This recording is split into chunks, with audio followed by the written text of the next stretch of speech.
Okay, so here's a video for the plants and the fish. I did the same thing for the 40-gallon and 55-gallon. I put the food in here, just what they need. I just wanted to say for the Congos, which there's 8 of them now, I tried to make sure to just sprinkle the pellet like really slowly, all of this, like the pellets especially. I try to sprinkle in only like a couple at a time so not all of them drop to the bottom before they get it. They're really active, so if you just drop like 3 or 4 and then watch them, make sure they get and then drop a couple more. I just slow feed them in that way, and then everyone gets a bite of the pellets, at least a couple pellets, and there's some flake in there, and that's all you need to worry about for these guys. For this tank, the large tank, it doesn't matter, you can just dump it all in at once. It's no problem at all. And it has a mix of everything. You can just drop it in and they'll be good. I fed the shrimp tank a lot, and I'm gonna, it's all set up so it won't need to be fed at all, same as last time. But for this tank, it would be helpful if you could also just put a teensy tiny pinch. So I fed them about this much. It's like literally just one teensy tiny pinch of it. It's okay if it's a little bit more or less, it's not that big of a deal, but just a little bit of flake. They're growing a lot, and some of them are pretty big. These ones are starting to get their colors and they're growing. So they've been hungry when I've offered food, so they'd enjoy a teensy tiny pinch. There's some in here, and I'll leave out the flake food just right in front of here for you, and just a teensy pinch. So for these ones, you only need to add water once it completely dries up. Once it completely dries up, I add about an inch level of water. Let's see. Yeah.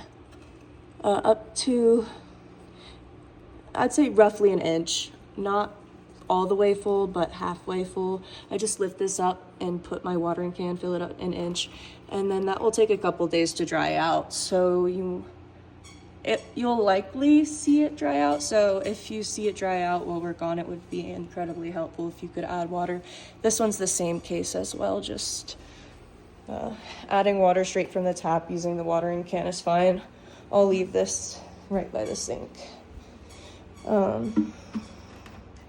made sure to fill these ones so they're nowhere close to the min line, so you won't need to touch the hydroponic stuff. So this, or this, they should all be good. And same for my orchids. I really hope we'll get the chance to water them tonight, but either way, I'll water a couple and let you know if I do need help and think that they can't survive, but they're supposed to survive 2 weeks without water, so I'm hoping they're good.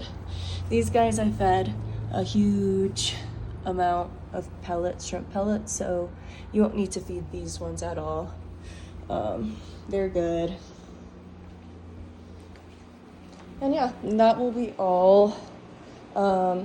This plant is actually super thirsty. It's huge, and so I just topped it off like a lot today, but it should hopefully perk up from that. It just didn't like not being watered. If it looks dry, it would like water. And then this one too, I'm gonna fill it all the way up, so it hopefully won't dry out by the time we get back. But if you see it dries out, you can just use that watering can again. I'll take these yellow things out so it's not in the way, but I usually honestly just lift it up by the plant, and that lifts the whole pot up, and then just pour from the spout in there. That would be extremely helpful if it dries.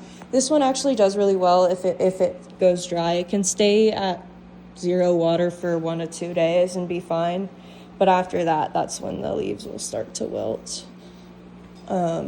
And that's all. Thank you. And text us, obviously, if you have any questions or concerns. Here's Ollie. Oh, and if you do need anything, yeah, just text me and AJ.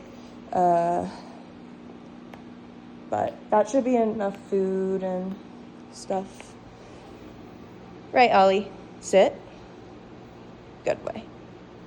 Drop it. Oh, good boy.